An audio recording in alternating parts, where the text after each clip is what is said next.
So the big question is this: how do most agents who struggle to get the information that most successful agents hoard to themselves grow and prosper without this information? That's the big question, and this video cast is the answer. Welcome to Real Estate Rockstars. I'm your host, Pat Hyben. And now, for the review of the day.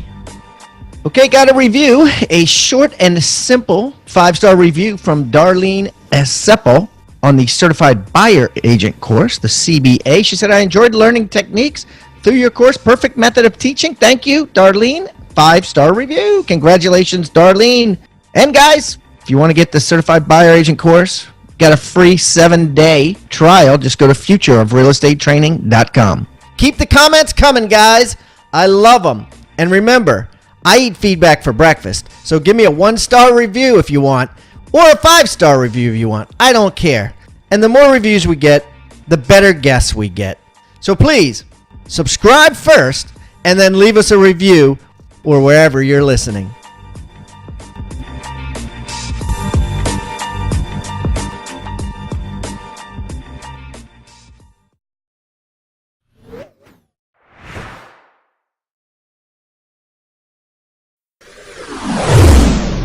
All right, Rockstar Nation. Been trying to get this guy on this show for years, man. We talked about 2 years back.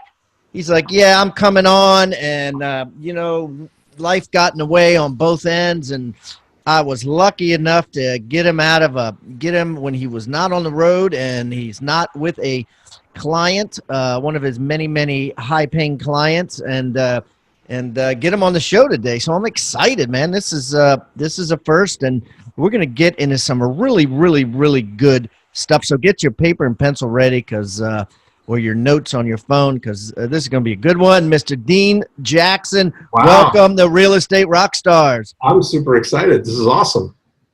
Hey, Dean, finally. Why don't you – yeah, finally. Great Scott.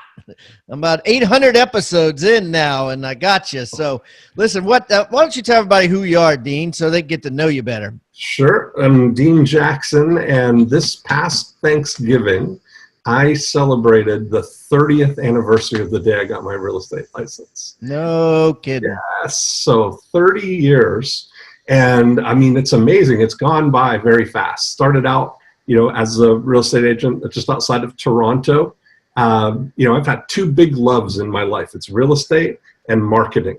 And I've been fortunate that the real estate has been a great lens for marketing. I started out trying to learn and figure out marketing for my own business. And then what I was able to do was package up the things that I was doing that I'd figured out to generate business in my business, license that to other realtors, and then Joe Stump and I were teamed up to build by referral only, which was a big coaching organization. Oh, I didn't know that you helped Stump build that. Yeah, we built that for about 15 years together. No kidding. And yeah, it's still going. I mean, by referral only is still going. But we did big events every month for 15 years. And so I learned a lot about marketing a business that markets to businesses that are helping people. So all of that stuff has really opened up the world for going into all kinds of marketing things for me. But my first love and real love is always applying it to real estate. That's beautiful. And so what do you do now? How would you describe yourself to somebody you met in an elevator, Dean? Well, that's good. So right now, I do a podcast called The Listing Agent Lifestyle. And I host a community called Go Agent, where we have agents that are applying all these elements of what I call the listing agent lifestyle into their business. And so I've really been passionate about creating and documenting tools and systems that are plug and play for people, that they can just turn this on and get a result. Like I read Michael Gerber's book, The E-Myth, back when it was before it was revisited, the first version of the E-Myth. Yeah, me too. Yeah. Yeah, exactly. And so I got that on a really deep level. I got the idea of the franchise. Yeah, when people weren't getting that. When that was before teams, right? When the real estate agent had to do every single thing themselves, and having a team was, atrocious, right? That was a travesty in the real estate field. That's cheating. All that volume. Cheating. Yeah. Lance Armstrong and testosterone. You can't rack up numbers and commissions on someone else's back, although that's what brokers have been doing for years. Exactly. But it's so funny. So, in that reflection, when I was looking back at the 30 years, I started looking and seeing all the things there's so many things that have changed in 30 years. I mean, you can imagine the technology. When I started out, the highest tech thing we had in the office was the new thermal paper fax machine that you had to rush and get the paper and then photocopy it before the ink disappeared, Oh my God. But we didn't have no internet, no cell phones, it was all just started. Yeah. And back then, the information, when you think about how it's changed for consumers, the only way that a buyer could get information about properties was they had to contact a real estate agent, because we had the Bible. Every 2 weeks, the MLS catalog would come, and it had all of the new listings in it, right? And people, the only way they could get information was by, coming into a real estate office. There was no internet for them to search. They could look in the newspaper. And I remember where I was outside of Toronto, we had a local newspaper that came twice a week on Wednesday and Fridays. And if you were lucky enough to be on floor duty the night that the newspaper arrived, your phone would be ringing off the hook, because people would pick up the thing and then they'd have to call and find out about this, right? That's funny, right? Yeah, you picked your floor duty days. Yes. We used to do that. We used to have a newspaper called the Columbia Flyer, and it came out on Thursday afternoons, and it was like a coveted spot to get the damn 6 to 9 right Thursday night floor duty and Friday morning floor duty. So you remember, I mean, that's 9 to 12, man. Yeah, people would be beating each other up, and they did it based on who sold the most houses. So for you had to earn that spot. Got to pick their floor duty spots first. It was dog and dog back then. You're not going to put a rookie on that duty, no. Yeah, so that was that was something. Now fast forward 30 years. And everybody has access to everything about every property, including the sales history. They know about the properties faster than the realtors do, especially if they're looking at a specific neighborhood. They've got access to all of that.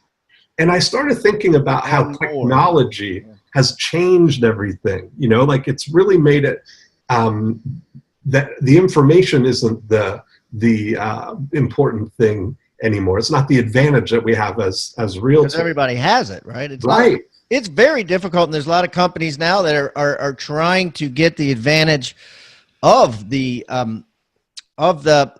information being the client, right? The name, number, email address, as well as other companies like Zillow and Realtor are trying to keep that quote unquote information, right? And is that the real information that's valuable?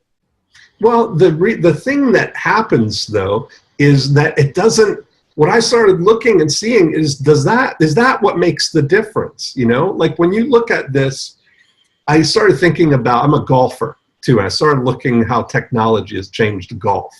And if I look back 30 years ago, the longest drive on the PGA Tour, like the long drive champions or the highest drives on the PGA Tour, was 279 yards. Okay, that was the leading driving average. Now it's 339 yards. Because of technology, it's improved that much.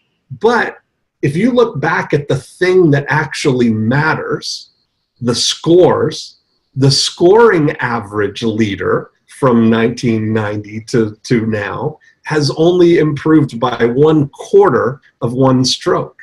And so I look at the same thing in the real estate world, all this access to information, being able to publish properties all over the world and get that on there. But the fundamental thing, if we take what the core matters, is the days on the market and the percentage of asking price are largely unchanged. Those things have not improved.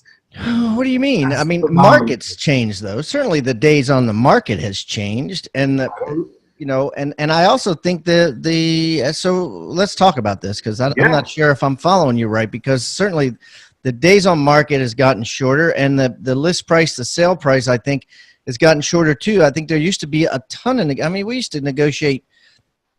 Negotiating was like, people used to come in massively low, and it would be weeks, in the negotiation. People come in massively low now, and every property that comes in, there's an investor with the first offer in at 50% on everything.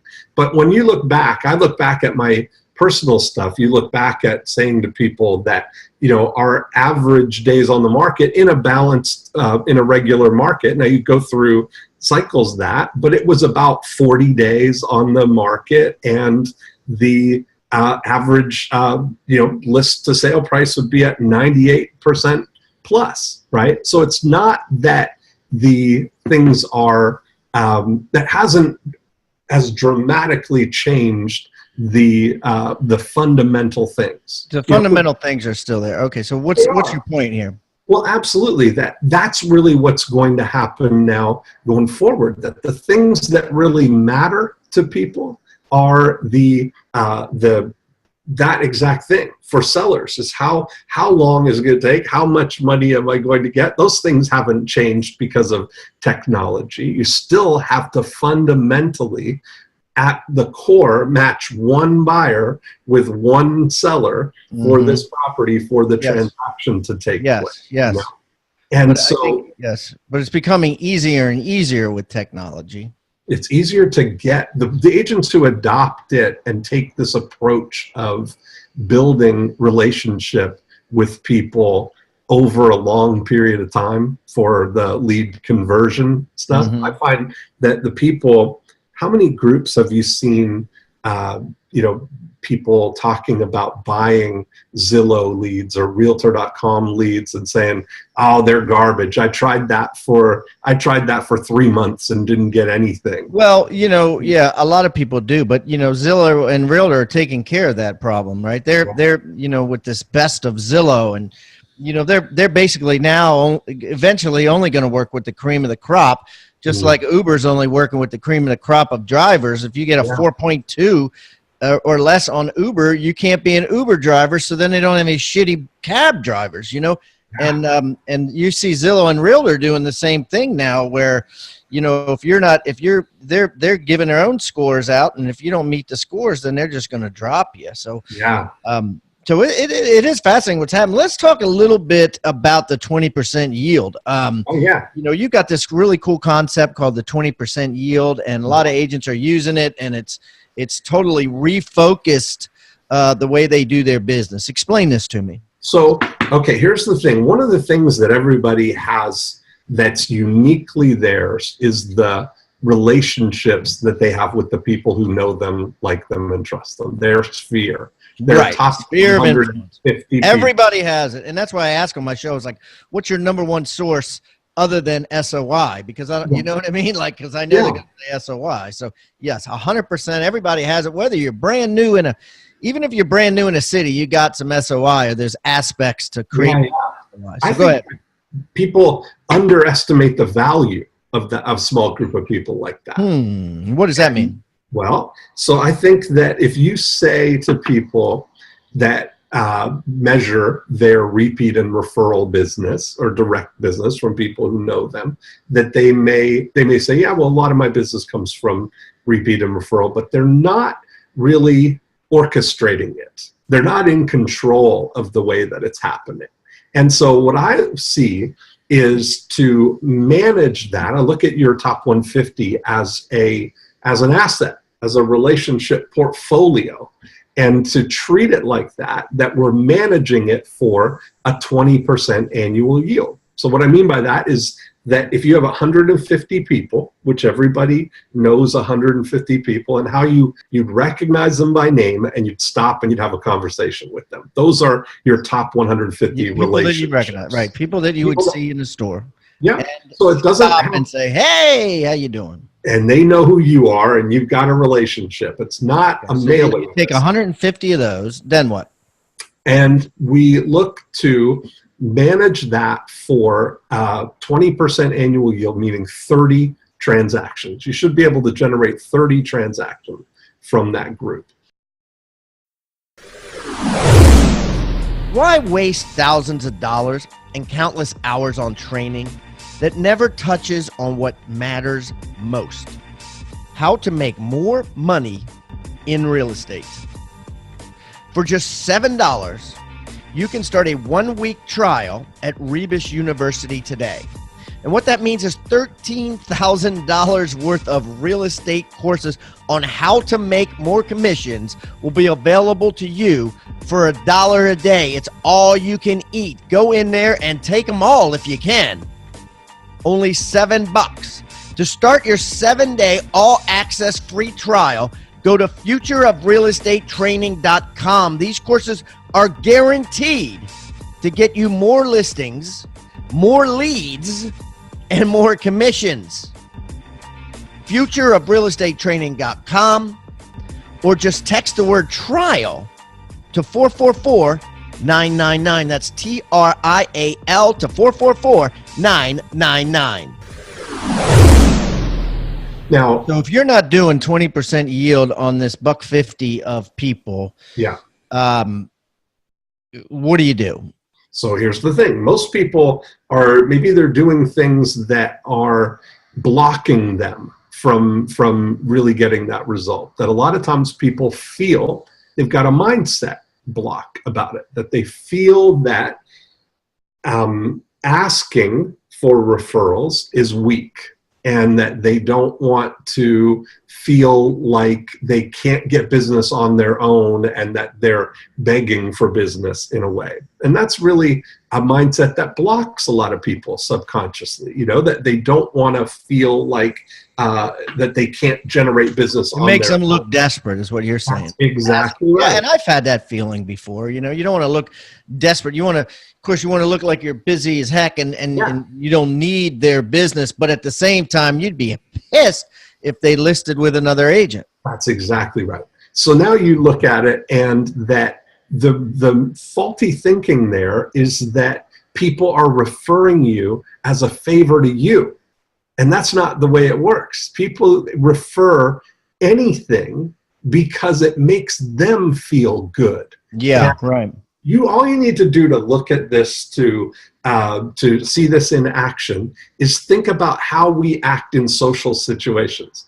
We are a referring society. We're a social network that we are constantly on the outlook to tell people about books and about movies and about restaurants. We're constantly recommending things, and we're turning to our friends to get those recommendations for things, right? But when we bring it down to the little things, we see it happening all the time. Now, if we go all the way back there, you know, through evolutionary psychology, how we're wired, that it's important that we continually prove our value to the herd, to our tribe of 150 people. Back when we were hunting and gathering, it was important for the survival of our 150 that we share information. So if I'm out hunting, if I'm out gathering and I find a patch of blueberries and I see you on the trail on the way back to camp, and I say, hey, Pat, there's a big patch of blueberries over that hill. Now, what I've done is I've given you valuable information, but what I've also done is I've raised my status in the herd right now. Oh, yeah, right. Like because he's got, on the TV show Survivor, right? It's like the people that are cooking and catch, like one guy will go out and catch all the fish. Yeah. and then he raises his status in the tribe, and then there's some other slacker sitting there sleeping during the day, and his status drops down based on the fact that he hasn't caught any fish. That's it. So now you, to balance that out, you feel like you have to add value to me as quickly as possible. So you might say to me, well, watch out behind those trees because I saw a lion on the way over here. And now you've given me valuable information and we've balanced it out. So I like where you're going with this. So how, and with a realtor, I think what you're saying is that the real estate agent has to tell the people in the 150 about the blueberries. Well, constantly about that. Yes. Constantly about the blueberries. So what are blueberries, or what could blueberries be? You need to be the blueberry. That's really what the realtors need to be, is you need to be the blueberries that your clients are telling all their friends about. Now, when you look at this, if you get this idea that referrals raise somebody's status in the herd, when they tell somebody about something that adds value to them, just think about how you feel if you, let's say you go somewhere on vacation, let's say you go to Cabo, and there's a great restaurant there that's off the beaten path, and you have the most amazing time, and you get to know the owner of the place, and then you come back and you see somebody in conversation and they're telling you they're going to Cabo, and you say, oh, well, you gotta go to Lupe's, or you gotta go to wherever it is, right? And they now, when they go down there, when they come back, the next time you see them, you know that in the back of your mind, you're waiting for the acknowledgement. How was Lupe's? Yeah. How great was Lupe's, right? Yeah, and if they don't bring it up, you might say to them, hey, did you ever go to Lupe's? And they go, oh my God, it was so great. Thank you so much. And you puff up and you get the stock price goes up. Yeah. You get the squirts of dopamine because you feel good that you brought that great value to them. Yeah, that's true. It's so true. That's the same psychology for people referring anything. So now when we get that psychology of it down, now we can look at the mechanics of it. That how do referrals actually happen? And all referrals happen as a result of conversation. So people are in conversation, and three things have to take place. Number one, they have to notice that the conversation's about real estate. Number two, they have to think about you. And number three, they have to introduce you to the person that they were just having that conversation with. Okay, so number one, they have to know that the conversation's about real estate. They have to notice it, yeah. Because people are in conversation all the time. And they may have it, but it's like a reticular activator antenna. It's like a little ping. Oh, someone is chatting about real estate. Yes. And then they have to think about you. That has about to you, right? Because they say that the average agent, the average consumer forgets their agent's name every 17 days. So again, it's all about the agent making sure they remember your name. Bing, right. I think about Pat Hyben. Okay, and then number three. And then number three. Yeah, go ahead.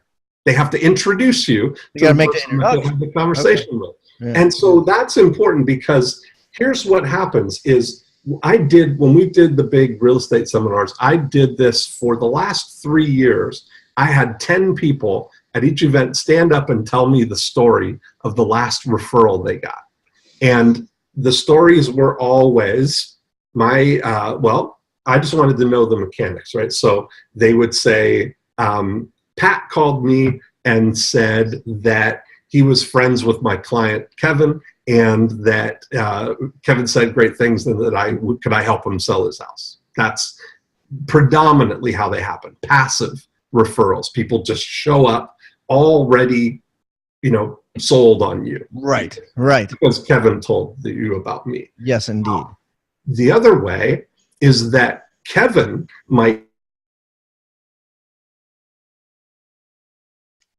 would call and say, hey, I was just talking to my friend Pat about selling his house. You should give him a call. I was telling him all about you. That's a reactive referral. And that means now I have to do something to make that happen, right?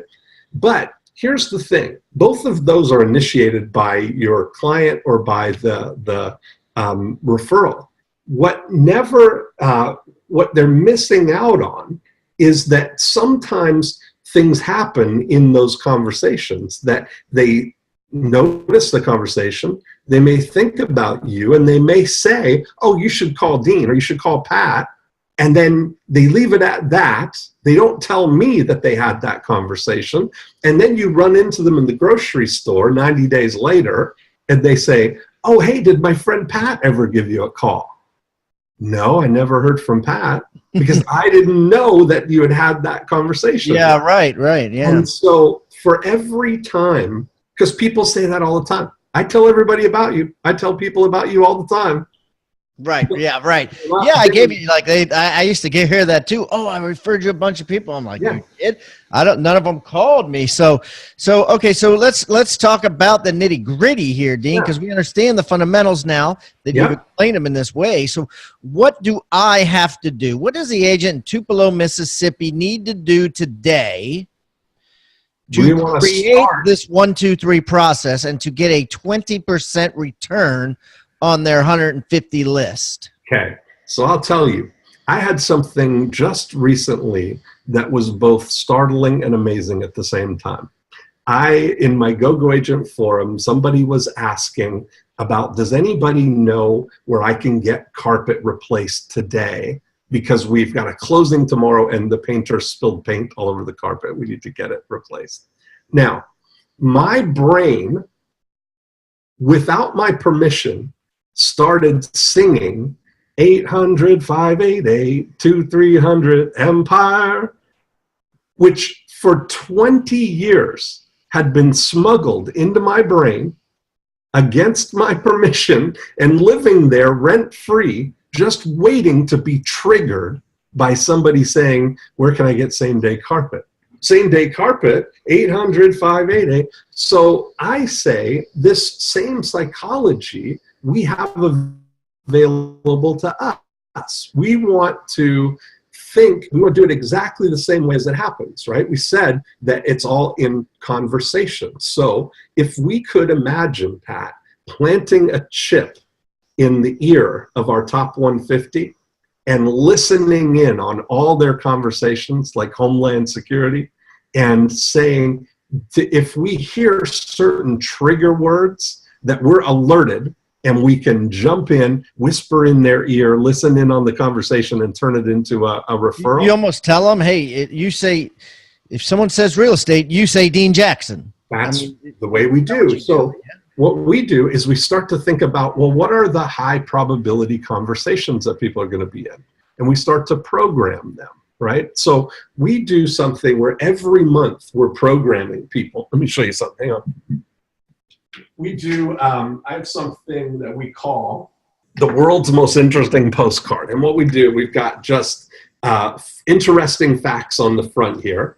And then on the back is a little Post-it note that we program a different conversation. So January is a high probability that people are going to be talking about buying their first house, right? So we may say, we start and we have the conversation where we'll say, hey, Pat, just a quick note in case you hear someone talking about buying their first home this month. January is the time where New Year's resolutions are made. Buying a house is often the biggest resolution that people make. If you hear someone talking about it, give me a call or text me, and I'll get you a copy of our 6 Steps to Homeownership book to give them. So we look at it that each month, we start thinking about what are the high probability conversations that are happening here, right? So if you think about January, first-time buyers, maybe February, you hear about somebody getting married, maybe March, the spring market's right around the corner. So you talk about if you hear anybody talking about selling their house this spring.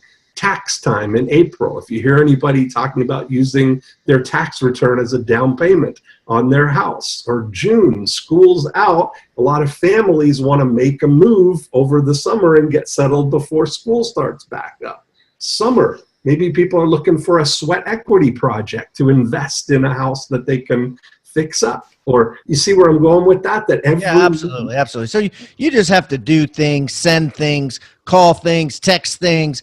you know, and there's a million ways that you can do this, guys, and it's been on multiple guests on our podcast have tons of ways to do it. But the key that I think we're getting at here is, you know, as much as possible, and you just want to make sure, you know, you have to ask yourself this question, and that is, you know, Scott Jones, who I sold a house to in 2017, if someone says real estate, does he think Dean Jackson, or does he, you know what I mean, Pat Hyman or whatever, you know? Yes.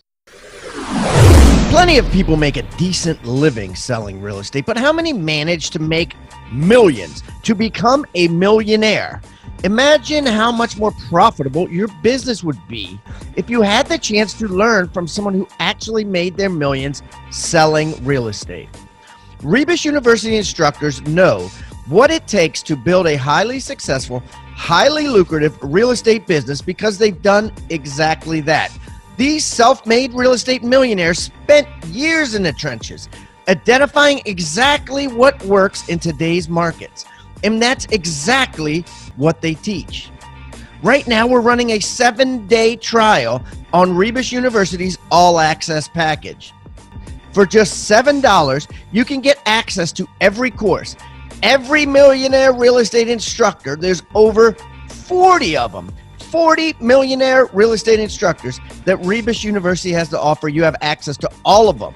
To start your 7-day free trial for only $7, go to futureofrealestatetraining.com. That's futureofrealestatetraining.com, or text trial, TRIAL, to 444-999. That's trial to 444-999. Hey, real estate agents and rock stars. If you're getting value out of the content in this episode, make sure you like the video and subscribe to this channel. Also, click the little bell icon to be notified about upcoming episodes. And I would also love it if you left a comment and shared the most impactful tips and tactics you've learned from the knowledge shared in this episode, or even maybe make a suggestion requesting a topic of what you'd like to learn in future episodes. I welcome any feedback below. Now, back to the episode. So I wanted to talk to you, Dean, about the listing multiplier index, because this thing is hot, and there's a lot of people online talking about it, and I was like, what the hell is this? Can you give me a background on this?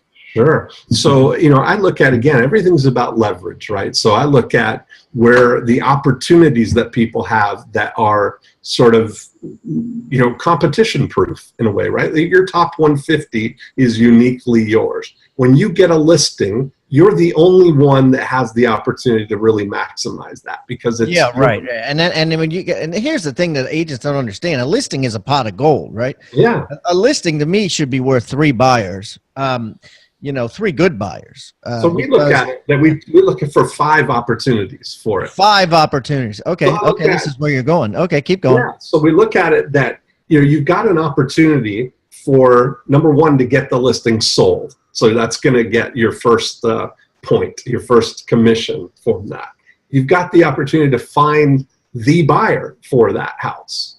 You got a chance to find a buyer who's going to buy another house that maybe you meet them because they were inquiring about that one, or they came to an open house, or they called on your ad or whatever, but that wasn't the house for them, so they bought something else. You've got a chance to get the next listing in that neighborhood because of the work that you did on getting that one sold, and you've got a chance to get a referral from the seller. Those are the 5 sort of categories of things. And just like you said, you may find 3 buyers from it. But what we look for is to see, I have people back test. So we take the last 10 listings that they got and see, of the last 10, how many transactions did you get out of 5? So we get a total score out of 50. Now, when I present this to people for the first time, maybe 2 of the listings didn't sell. Or maybe they sold them all and they found 3 or 4 extra buyers and they got another listing, but they got 15 total commissions out of the 50 possible that we're measuring for. So we take that number now that they get out of 50 and we divide it by 10, to get their listing multiplier index, like their golf handicap. That means that their current system, if they got 15 points out of 50, that when we divide it by 10, their listing multiplier index is 1.5. So that means their current system right now, whatever they're doing, on average yields 1.5 transactions from every from the listing. And this include, like, they would have to directly attribute. Yes. And it's going to be usually, well, no, it could be buyers or sellers, right? It could be a neighbor who needs to sell, right? Or walks into an open house you're holding. It could be and then another listing. It could be a buyer that calls or whatever off the sign. They've got a house to sell. Anything. Yeah. The whole goal is to focus on that listing and then record every year that listing multiplier index. And here's the thing, over time it could change, because the neighbor moving could take 9 months before they list their house. So you would almost have to every 3 months go back and not just look at where your deals came from, but look at what house they were attributed to. The way we do it, Pat, is look at the last 10. So as long as they're in the board, as long as it's that on the thing, that just like your golf score, the oldest one drops off and replaces. So it's a rolling average of your last 10. And so that, that methodology, we're seeing now people with listing multiplier indexes of 3.5, 3.6, that are concentrating on it. You end up with more, and over a period of 10 listings, that's a big difference. The saddest thing that I see is when people feel like, well, I'm in a hot market and I price them right and I put them on and they all sell in 7 days, and I don't have to do just listeds, or I don't have to do info box flyers or those kind of things. And it's so sad to me to see that kind of thinking, because what they're really saying is that they're losing out, they're losing money. I look at the difference between, if you get 10 listings and they're worth $10,000 per side, per transaction of those on average, that's it's $100,000 if all 10 of them sell. But you get that 100,000, but you've lost 400,000 by not focusing on getting the other four. What's a good benchmark? Like, what do you think agents should strive for? Yeah, so we're setting, just like, this is what I get to see now, setting these standardized metrics, and I know that 20% yield on your relationship portfolio is the gold standard, and that over 3.5 is a very achievable number for people to focus on for their 3 to 3.5. Yep. And imagine what the difference could be if on the next 10 listings, if they got 3 transactions from each one, And again, it's the same thing as the following up with past clients. There's a million different ways that you can hear about on other podcasts, guys, about how to, massively build from a success up, like I say in my book. Take that success and build on it. There's tons of ideas. Yeah. I mean, I used to have, advertisements and just solds from shit that I had sold a year ago, right? If it was hot, I would run the ad or send the postcard if it caught eyes, So that's it. So let's talk a little bit about listing lifestyle. Tell me about this. So it's been a lot of fun. It's just over a year now I've been doing this listing agent lifestyle podcast. And so we talk about I've got 8 elements of the listing agent lifestyle that include, getting listings, multiplying your listings, getting referrals, converting leads, finding buyers, and then the 3 lifestyle elements of daily joy, abundant time, and financial peace. Wow. And it's kind of a great framework for taking a listing-centric approach to building a business that supports your life rather than. And why did you pick listings versus buyers, Dean? Well, I think that that's really the, if you're going to be, I think, a really successful realtor going forward, it's got to be a listing centric approach. That's so much more leverage. Explain that. Well, you've got certainly all of these things where you're going to use the listings to multiply themselves, just like we're talking about, where you've got now an opportunity. One of the things we talk about in finding buyers is triangulating what's happening here. Finding and dominating a category where you can find buyers, but find category buyers as opposed to specific listing buyers. So what I mean by that is, here in Winter Haven, the most popular or most expensive thing are lakefront homes. There's about 2,000 lakefront homes here in Winter Haven. And the category of lakefront home buyer is a valuable thing, that you can find buyers for lakefront homes without having to have a listing for it. So many times people feel like you got to have listings to get buyers, but it goes both ways. I saw there was a really great ad campaign that Molson Canadian Beer did, where they would buy full page ads in Cosmo magazine, and they would put this dream guy in a field with puppies in a sweater, and it would just be like, you could see them tearing it out and putting it on their wall, kind of thing, right? And the copy said, his address, the intersection of masculinity and sensitivity, his beer, Molson Canadian. Now, what they did, the reason that they bought that ad was so that they could buy ads in men's magazines, which was their real target audience. And they would run ads that said, hundreds of thousands of women pre-programmed for your convenience. And they would show a picture of the ad they were running in Cosmo and say, while you're reading this ad, hundreds of thousands of women are reading a completely different ad. And they kind of like showed a picture of the Cosmo ad. Attraction women feel for guys like Molson.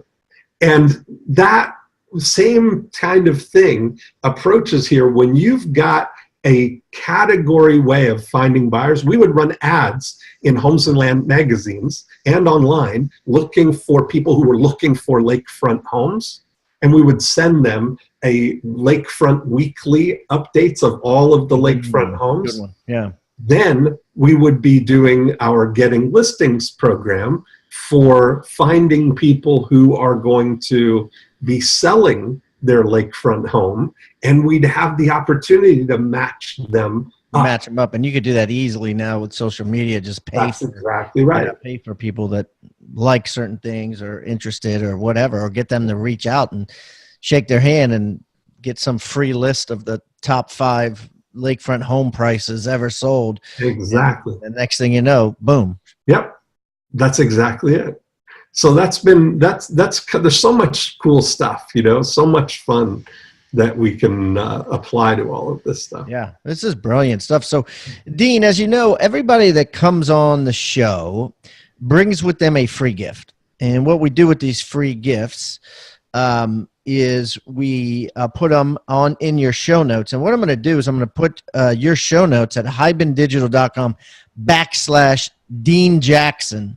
Okay. And what the free gift usually is a PDF, just a checklist or a form that they could use in their daily business. Mm-hmm. What is something that you could give our Rockstar Nation I can give everybody a copy of the Listing Agent Lifestyle book, a digital copy of the book. I'll send it over to you. They can get that right there. Oh, man, that's brilliant. He's going to give you guys the whole book. You just got to go to hibandigital.com/Dean Jackson. I'm also going to put all of Dean's social media links. I'm going to put all his information. If you want to reach out to him and say, hey, Dean, thanks for sharing so much. I appreciate it. And his book will also be in the Agent Success Toolbox, which could be found on hibandigital.com/toolbox, or simply text the word toolbox to 444-999. Dean, this has been a blast, buddy. We Awesome. need to meet up in the future and break some bread. I love it. Thanks, man. I appreciate it. Finally, we got together. Yes, indeed. Yeah. Thank you so much for tuning in to Real Estate Rockstars. If this free content is giving you a ton of value, I want to ask a small favor in return. I need you to pull out your pointing finger and hit the subscribe button. Yes, hit subscribe, please. The more subscribers that we get on Real Estate Rockstars, the better guests are attracted to the shows. We'll get more guests from the top companies, from the top teams, and even more celebrity guests like Robert Kiyosaki and Barbara Corcoran. Also, if you're not a member of our free Facebook group, go to Real Estate Rockstars Radio right on Facebook and join the conversation. I'm on there myself on FaceTime Lives, and we have a lot of communications and questions about the show, and I'd love to see you there. And it's free. People ask me all the time, where am I on social media? I'm real easy to find. Just type in my name. My IG is I am Pat Hyben. It is blowing up on Instagram, adding tons of subscribers, and I'm on there probably twice a day. So definitely follow me on Instagram, as well as everywhere else. Thanks again for listening, and keep rocking.